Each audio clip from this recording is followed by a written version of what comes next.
They didn't hit you. They didn't leave bruises, but somehow you feel shattered. Your soul is in pieces, scattered across moments you can't even understand. Your laughter sounds different now. Your joy feels artificial. You walk around like a ghost of who you once were, and the worst part, you're still wondering what you did wrong. Let me tell you something, you did nothing wrong. Your only mistake was loving someone who was never capable of real love. A narcissist doesn't love you. They mirror you. They reflect back the version of yourself you most want to see. Not because they care, but because it's how. They survive, they feed off admiration, praise, and control. And once they get it, they drain you until there's nothing left. Carl Jung said, "Until you make the unconscious conscious, it will direct your life and you will call it fate." That's what narcissists do. They trigger your unconscious wounds. They awaken the parts of yourself that you buried. They don't just break your heart, they awaken your shadow. The shattering, how they break your soul at first, it's like a dream. They idolize you, they adore you. You think, finally someone sees me. But what they really see is your light. And their only goal is to possess it. They study you, they learn your weaknesses and your hopes. Then slowly they begin to chip away at your self-worth. What used to be compliments now become criticism. What felt like love now feels like confusion, and you begin to question yourself. Maybe I'm too sensitive. Maybe I'm overreacting. Maybe I'm not enough. That's the trap. The narcissist doesn't just hurt you, they rewire your identity. They plant seeds of doubt so deep that you begin to distrust your own reality. This isn't love. This is psychological warfare dressed up in charm and affection. Jung's truth, the shadow they awaken, Carl. Jung believed that every person carries a shadow, the hidden, rejected, painful aspects of our psyche. The parts we pretend don't exist. Our shame, fear, self-hatred, and unresolved trauma. A narcissist is often the trigger that forces that shadow to surface. They don't just come into your life to hurt you, they come to reveal you when they manipulate you, humiliate you, ignore you, or devalue you. They are activating your unconscious wounds. These wounds might come from childhood, neglect, abandonment, feeling invisible, or never being good enough. And that's why it hurts so deeply. Because it's not just about the narcissist, it's about the reflection of your own pain coming back to you. You are not broken, you are being awakened. Pain has a purpose. Jung didn't see suffering as something meaningless. He saw it as a path to transformation. When your soul is broken, when everything falls apart, that's when you're being called to rebuild from the inside out. You are not destroyed. You are in the sacred chaos that precedes rebirth. There is no coming to consciousness without pain. Carl Jung. So if you're crying at night, feeling like nothing makes sense, good. It means your soul is tired of the illusion. It means your deeper self is waking up. It means you are finally beginning the journey back to yourself. From victim to alchemist. The narcissist is not just your abuser, they are your shadow teacher. They force you to see what you've refused to look at. They expose where you've given away your power. And yes, it's devastating, but it's also divine. Jung believed that every inner demon carries a gift. Every pain is a potential for transformation. And the only way out is through. You must face the darkness. You must feel the pain, not to stay in it, but to transcend it. You are the light they tried to steal. You never needed their approval. You never needed their love to feel worthy. Everything you were seeking in them, you already had within you. They only saw your light because it threatened their darkness. And that's why they tried to break you, but they failed. Because even shattered, your soul still shines, and from this place of ruin, you will rise stronger, deeper, wiser. Because healing doesn't mean going back to who you were. It means becoming who you were, always meant to be. The aftermath, the emotional ruins. After the narcissist is gone, or even if they're still around, what remains is not just silence. It's an echo of confusion, self-doubt, and emotional exhaustion. You find yourself replaying conversations over and over again. You second-guess your reactions. You question your memory, your instincts, even your sanity. Was it really abuse? Maybe I'm being dramatic, but they said they loved me. This is what Jung referred to as the splitting of the psyche. Your soul knows the truth, but your mind has been trained to doubt it. This internal war is what keeps you frozen, stuck in a trauma bond that feels like love but tastes like poison. Trauma bonding, the invisible chains. Trauma bonding is the emotional glue that keeps you attached to someone who hurts you. It's not love, it's survival. Your nervous system becomes addicted to the highs and lows, to the praise followed by punishment, to the illusion of safety that never lasts. Carl Jung wrote about the inner child, the vulnerable, pure part of us that seeks connection and love. When that inner child gets entangled with a narcissist, they feel seen at first, and then they feel betrayed, abandoned, and worthless. This trauma bond doesn't break with logic. It breaks when you start healing the core wound that made you crave the narcissist's approval in the first place. The core wound, where the narcissist enters. Narcissists don't target just anyone. They are drawn to empaths, healers, people with open hearts, but also with unhealed wounds. People who confuse being needed with being loved. People who were taught to please in order to feel safe. Jung believed that the unconscious seeks healing through repetition. So what do? We unconsciously repeat the same emotional wounds, hoping this time the story will end differently. We want to finally be chosen. We want to finally be enough. We want the one who hurt us to be the one who heals us. But that's not how healing works. Recognizing the pattern, becoming conscious, Jung emphasized that healing begins the moment we become conscious of our patterns. Ask yourself, why do I feel responsible for someone else's emotions? Why do I tolerate disrespect and call it love? Why do I silence myself to keep the peace? Why do I stay where my soul is suffocating? These questions are painful, but they are the keys that unlock the door to your inner world, the place where your true healing begins. The power of self-confrontation. The journey isn't about blaming the narcissist forever. It's about confronting your inner landscape. Jung said, who looks outside dreams. Who looks inside awakens. You have to look inside. You have to grieve the illusion. You have to mourn the fantasy of what the relationship was supposed to be.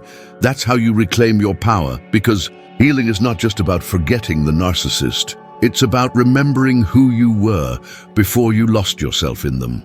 The art of inner alchemy, Jung's concept of individuation, the process of becoming whole, is the path forward. This isn't just about recovery, it's about alchemical transformation. You take the pain, you take the rage, you take the betrayal, and you use it as raw material for your evolution. Just like in alchemy, where lead is turned into gold, you are turning your trauma into wisdom, your fear into clarity, your wounds into strength. The narcissist wanted to make you small, but now through the very pain they caused, you are becoming massive in spirit. Setting boundaries, protecting the soul. Carl Jung believed that we must not only integrate our shadow, but also learn to protect our essence. This means learning to say no to manipulation, no to emotional crumbs, no to people who only love the version of you that serves them. Boundaries are not walls. They are acts of self-respect. Every time you say no to what hurts you, you say yes to what heals you. The reclamation of self. This is not just a breakup. This is a spiritual reckoning, a moment where you stop abandoning yourself, where you stop apologizing for your sensitivity, your intuition, your love, because those are not weaknesses. They are sacred gifts that were abused by someone who couldn't handle your depth. And now you are no longer seeking to be loved by someone who couldn't even love themselves. You are loving the one person who truly matters, you, rebuilding your inner world, piece by piece.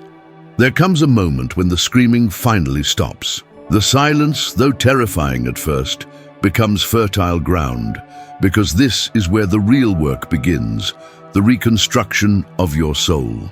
You begin to pick up the shattered fragments of your identity. You begin to realize, I don't have to be who they told me I was. I'm not too much. I'm not too sensitive. I'm not weak. You were never broken. You were manipulated. Carl Jung said, the privilege of a lifetime is to become who you truly are. Now is the time to reclaim that privilege, the shadow work, meeting yourself fully. Healing from narcissistic abuse requires more than just distance. It requires depth. It requires honesty. It requires the courage to face your shadow. Jung believed that the shadow is the hidden part of ourselves, our pain, our rage, our shame. But within the shadow lies tremendous power. The anger you suppressed to keep the peace, that's your power. The boundaries you never enforced, that's your sovereignty. The sadness they mocked, that's your emotional intelligence. Shadow work means making peace with all that was denied. It means holding your pain with compassion, not judgment. Because you're not just healing for now, you're healing for every version of you that was ever silenced. The inner dialogue, rewriting the script after narcissistic abuse. Your internal voice often becomes an echo of their criticism. You're not good enough. You're too emotional. You'll never find someone better. These thoughts aren't yours. They're implants, seeds of doubt planted by someone who couldn't stand your light. Jung taught that we must become conscious of the inner dialogue, because the words we speak to ourselves shape our reality. Now is the time to rewrite that script. Instead of, I'm hard to love, say, I am worthy of deep, healthy, lasting love. Instead of, it was too sensitive, say, my sensitivity is my superpower. You're not broken, you're awakening, rediscovering your inner compass. The narcissist trained you to ignore your intuition, to question your gut, to believe that their reality was the only one that mattered. But your intuition never left you. It was silenced. Now, it's time to listen again. Carl Jung believed the soul speaks through symbols, dreams, sensations. Start paying attention to what your body tells you when something feels off. Start trusting the small voice within that says, this isn't love, this is control. Your intuition is not crazy. It's sacred intelligence. It's your personal compass guiding you back to truth. The spiritual structure. Building yourself from the inside out. You don't need another person to complete you. You need to complete your inner architecture. This is what Jung meant by individuation, the process of becoming a whole, integrated self. What does that look like? You learn to validate yourself. You stop outsourcing your worth. You connect to something greater than yourself. Call it soul, spirit, the self. This is when the narcissist truly loses their power over you. Not when you forget them, but when you realize they never had access to your essence. They only touch the parts of you that were already unsure. Now those parts are awakening. They are no longer for rent. They are yours to nurture, protect, and love. The rise from survivor to creator. You are not just a victim. You were a survivor. And now you are becoming something more. A creator. You get to choose the next chapter. You get to define what love looks like. You get to create a life that feels like truth, not performance. Jung believed that the most powerful transformation happens when we integrate the pain, not avoid it. So don't run from your story. Use it. Let your heart break. Make you wise. Let your tears make you compassionate. Let your scars remind you that you are still here. This is your rebirth. The narcissist tried to bury you, but you were a seed. The return to wholeness. Carl Jung's path was never about perfection. It was about wholeness, becoming all of who you are. The light, the dark, the tender, the fierce. You are not meant to be small. You are not meant to shrink to fit someone else's broken mirror. You are meant to expand. You are no longer chasing love. You are embodying it. You are no longer begging to be seen. You are seeing yourself. And that is the moment the spell breaks. The sacred path to liberation and self-realization. Healing is not about going back to who you were. Because let's be honest, who you were was still vulnerable to the narcissist. Healing is about becoming someone entirely new, not a version shaped by trauma, but a version forged by truth. Carl Jung once said, "Until you make the unconscious conscious, it will direct your life and you will call it fate. You are no longer a prisoner of unconscious wounds. You are becoming a conscious architect of your own destiny." This is the moment you stop asking, "Why did they hurt me?" and start asking, "What part of me needed to awaken?" The metamorphosis. Dying to be reborn. When a narcissist breaks your soul, it feels like death. But in the language of the soul, death is transformation. The version of you that tolerated the abuse, she's gone. The one who kept explaining herself, begging to be seen, she no longer exists. This is your metamorphosis. Like the phoenix, you are rising. From ashes you didn't ask for. Like the caterpillar, you are dissolving in the darkness to become wings. You're not just moving on, you're evolving. You are becoming untouchable, not because you've hardened, but because you've returned to your true nature. The gift of discernment, seeing with new eyes. Once you've been dismantled by a narcissist and rebuilt by truth, you begin to see the world differently. You no longer fall for charm over character. You recognize manipulation disguised as love. You sense hidden motives behind sweet words. Jung taught that with consciousness comes discernment. You don't just see appearances, you see essence. You no longer fear being alone because your solitude is sacred. You no longer need external validation because your soul speaks louder than any compliment. This is how you stop being prey. This is how you start walking with powerful peace. Establishing spiritual boundaries. Healing also means developing boundaries that go beyond the physical. You need energetic boundaries. You need spiritual armor, not walls, but filters. You don't need to block out the world. You just need to stop absorbing what isn't yours. Jung believed that we are more than minds. We are energies vibrating with consciousness. Protect your field. Say no without guilt. Walk away without explaining. Stop overgiving to people who only take. Your peace is not up for negotiation. Your light is not up for debate. The inner sanctuary. Returning to the self. In the aftermath of narcissistic abuse, many feel spiritually disconnected, as if their inner sanctuary was violated. But that sacred space within you, it can never be truly taken. Carl Jung often spoke of the self as the divine center of our being, the place untouched by trauma, undisturbed by external chaos. Your self is still there, waiting, alive, holy. Return to it, through silence, through breath, through self-compassion. You don't need to become something. You just need to remember who you were before the world made you forget. The awakening. Your pain becomes purpose, your story matters. Not as a wound to replay, but as wisdom to share.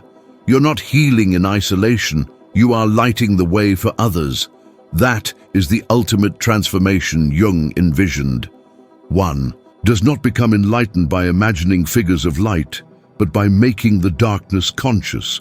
Now that you've walked through your own darkness, you are a guide, you are a healer. You are living proof that a broken soul can become a warrior of light. Every tear you cried was a baptism. Every night you survived was a prayer. Every time you got back up was a revolution. The final liberation. You were never defined by their damage. Let's make something clear. They didn't destroy you. They revealed you. They revealed the depth of your soul, the weight of your heart, the force of your spirit. The narcissist thought they could write your story, but you took the pen back. You rewrote the ending. You found meaning in the mess. You reclaimed your mirror. Now when you look at yourself, you don't see the person they broke. You see the person who refused to stay broken. You are the storm they didn't see coming. You are the light they tried to extinguish. You are free, not just from them, but from who you had to be to survive them. Closing message. From fragmented to free, to anyone out there still trapped in the echo of their voice, to anyone still waking up in pain, confused, exhausted.